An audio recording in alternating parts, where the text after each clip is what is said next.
Dear ladies and gentlemen, welcome again to the analysis of YOLENO TV. I'm glad you're well from wherever you're watching this channel. EDWIN SIFUNA has given an indication on what is going to happen next week after these Easter celebrations. So EDWIN SIFUNA went to his Twitter handle and said, if the prices of unga will not have gone down by the time Jesus is resurrecting, we will resume our demonstrations. There was an Azimio PG meeting held in Machakos. In that meeting, a team was unveiled, a team that is going to spearhead that debate of the bipartisan talks. At the same time, I saw a rally within the central Kenya, and in this rally, if you listen to what RUTO said and what Gachagua said, it is evident that Kenya Kwanza people are making an about turn in this issue of bipartisan talks, because they have realized that they are being cornered, and because so many organizations have come on board and they want these talks to be done outside the parliament. So I think from the call or from the tweet by EDWIN SIFUNA, it is evident that there's going to be demonstration next week. Well, maybe that's what Azimio should consider doing, because I checked electricity tariffs and I was shocked that I will be paying 6 shillings extra for each unit. So assuming I spend 100 units per month, then that means the government will be taking 600 extra from me per month. If we compute this same figure in 1 year, then that translates to 7,200 extra. I say extra because that's computed from the extra electricity tariff charge that RUTO government has subjected Kenyans to. But funny enough, I still find it strange that Kenyans don't get it. Hawa wa kujaribu maneno ya maandamano, mimi nimewaambia wacheni maandamano, endeni bunge muongee kule bunge. Mimi najua wengi wenu, najua mnasema ya kwamba ati ule mtu anataka handshake.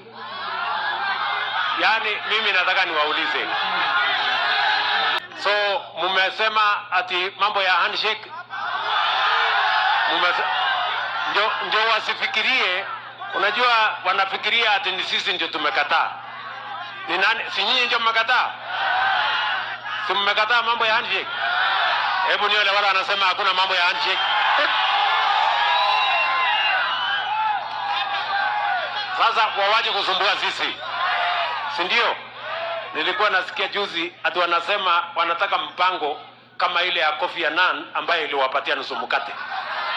Nyinyi mtakubali mambo ya nusu mkate tena dunia hii?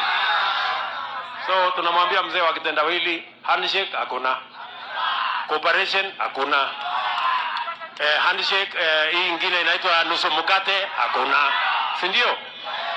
Ile iko ni kazi ya wananchi, tupeleke Kenya mbele. Tumekubaliana jameni? I think from that video, it's evident that the bipartisan approach was just a ploy by the government. The government could have wanted to slow down Azimio protest because it was already giving them sleepless nights.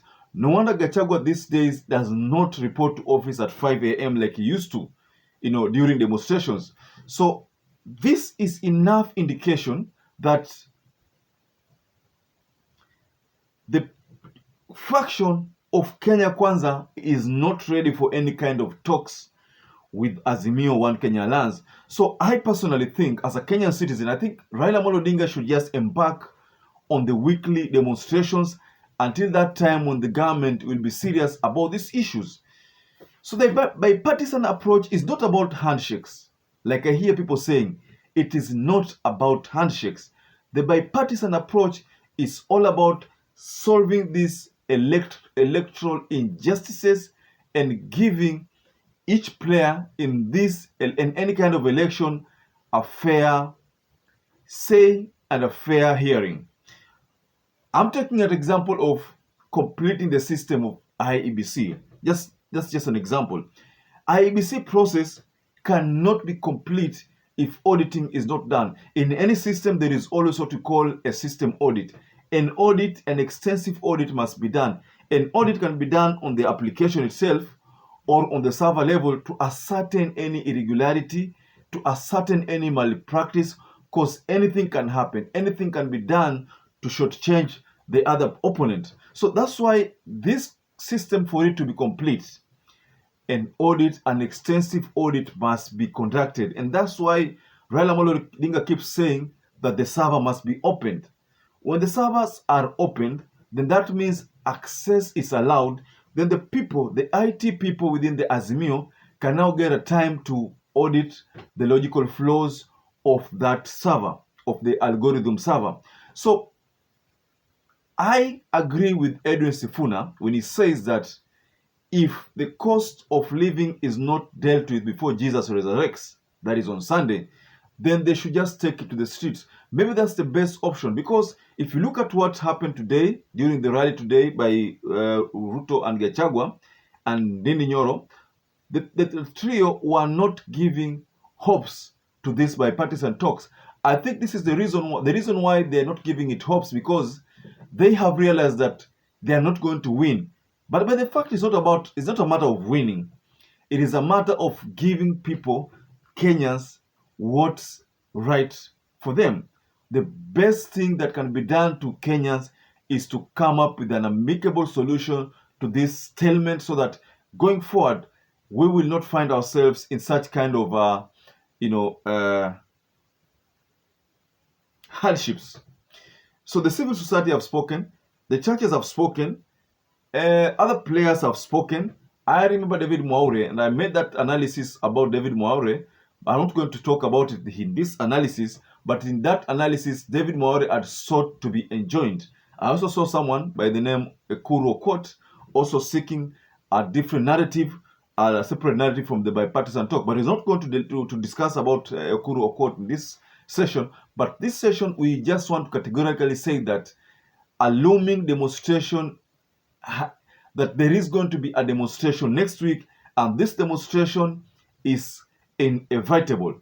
And Edwin Sifuna is the Secretary General of ODM, a senior person within Azimio ranks, and whatever he says, lazima itaonekana in next week. I don't think next week, as Kenya Kwanza Alliance are prepared for that talk, because from what we saw today, they say that Raila can take it to the streets if you want to.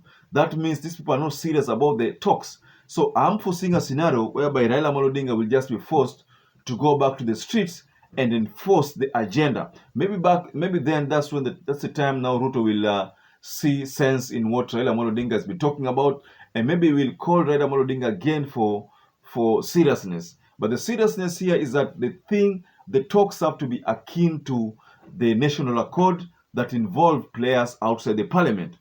So, ladies and gentlemen, kindly share your thoughts below the comment section. And once again, I'd like to urge you to stay safe and stay blessed until we catch up again in our next analysis.